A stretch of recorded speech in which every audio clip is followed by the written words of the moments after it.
Look at these massive American territories. California, Texas, Nevada, Arizona, Utah, and New Mexico. In total, these are 8 large, and today, very wealthy states where almost a third of the U.S. population lives. But 200 years ago, all these lands belonged to another country, Mexico. Why did Mexico give them up?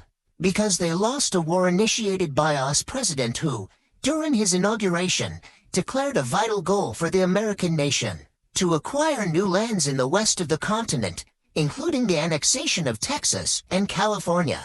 In less than 2 years, the states took half of all Mexican lands and permanently neutralized a dangerous competitor on the continent. As a result, one became a global superpower, while the other ended up working for them. Today, Mexicans are one of the most hardworking and cheerful nations on the planet. The country confidently ranks among the top 20 largest economies in the world, being 13th by land area and 10th by population.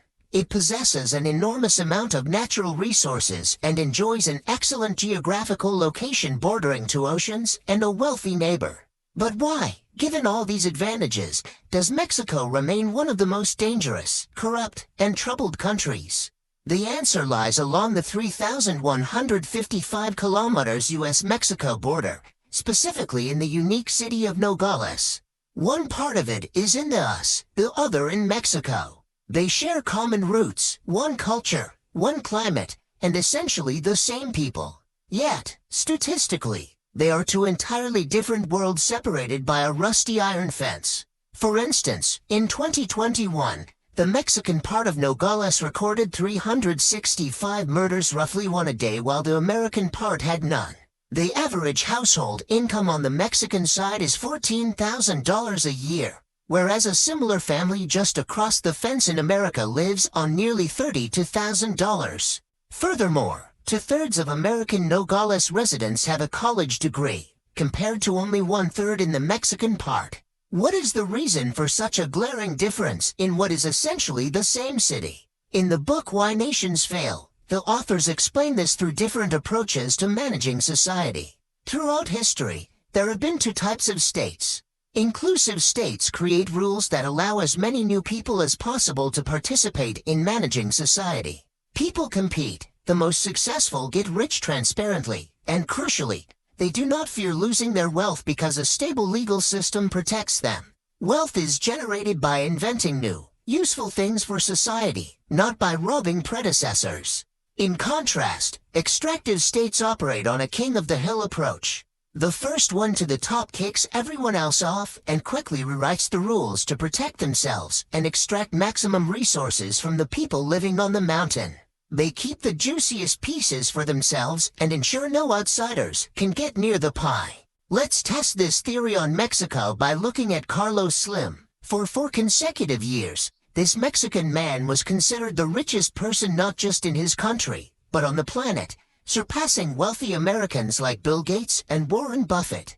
At that time, his personal fortune was estimated to be equivalent to 58% of all goods and services in Mexico. In a country of 112 million people at the time, one individual controlled astronomical wealth. Some might argue that today's richest man, the Frenchman Bernard Arnault, holds a fortune equal to 7% of the French GDP. However, the Arnault family owns dozens of global brands that compete on the world stage, while Carlos Slim made his billions on monopolies. At one point, his company Telmex controlled 92% of all landline telecommunications in Mexico, while his other company, América Móvil, captured 2/3 of the mobile network market in Mexico and Latin America. Mexico offers tremendous opportunities with a massive workforce and a huge consumer base. The population is currently 129 million and is projected to reach 150 to 160 million by 2050, surpassing Russia. Mexico has very low wages, yet its people are perhaps the hardest working nation on the planet, working even more hours than the workaholic South Koreans. Combining these factors makes Mexico the perfect place for cheap manufacturing. All major car brands have opened factories there, and Mexico currently assembles almost as many cars as Germany or South Korea. But the catch is that most of this Mexican auto assembly doesn't stay in Mexico, it goes north to the United States. Millions of ordinary Mexicans follow this exact route. By official data, there are over 37 million people of Mexican descent living in the U.S. Ironically, the highest concentrations are in the very territories thus annexed from Mexico in the 19th century. When the Americans took those lands, they deliberately chose the least populated areas to avoid dealing with the existing population. Yet today, those annexed territories are heavily populated by Mexicans and their descendants. In 2022, Mexican migrants in the U.S. sent $58.5 billion back home. This sum is larger than Mexico's revenue from passenger cars, trucks, car parts, oil, or computer manufacturing.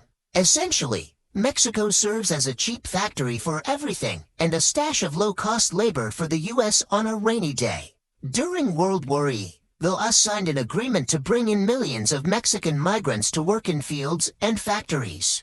After the war, mass deportations occurred, but American businesses were already hooked on cheap Latino labor, leading to millions crossing the border illegally in the following decades to work without social guarantees.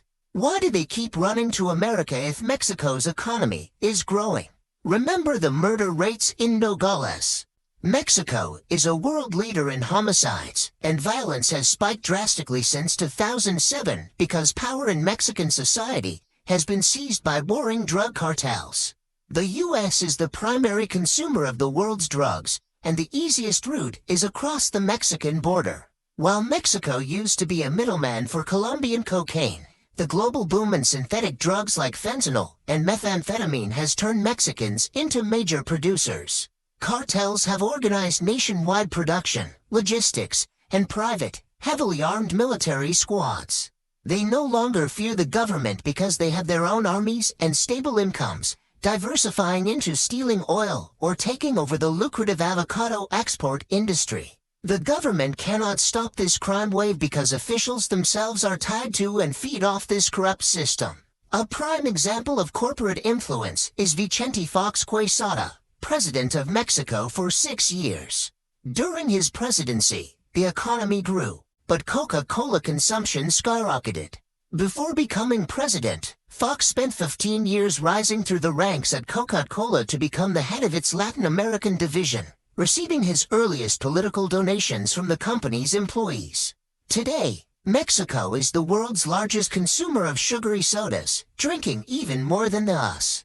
Consequently, diabetes rates have doubled, childhood obesity increased by 40%, and 94 million Mexicans are overweight. Furthermore, soda factories require massive amounts of water, draining local rivers and lakes, while rural areas suffer from terrible water quality. The capital city itself sinks 40 centimeters a year because water is being pumped from beneath it. Meanwhile, Coca-Cola guarantees safe, purified water in its beverages, forcing people to buy it just to stay hydrated. Mexico stands as a glaring example of what unrestricted commercial interests do to a society. Transnational corporations get profitable factories, a wealthy neighbor gets cheap labor, and cartels get a geographic hub for global smuggling. Meanwhile, corporations, wealthy neighbors, drug cartels, and corrupt politicians get rich, leaving the rest of the population with poverty, crime, and skyrocketing mortality rates. Why doesn't the US help its neighbor? During the 19th century annexation, American politicians explicitly stated that differences in race, religion, and government made a close political connection impossible, dismissing the idea of treating Mexicans as equals. While some might say that was the 19th century, the modern world hasn't strayed far from these ideologies. It remains easier to build a tall, long fence, drop an iron curtain, and live by the principle that what is mine, and what is yours is up for debate. We seem to be entering an era where these fences will only multiply, raising the ultimate question of whether this is really the solution.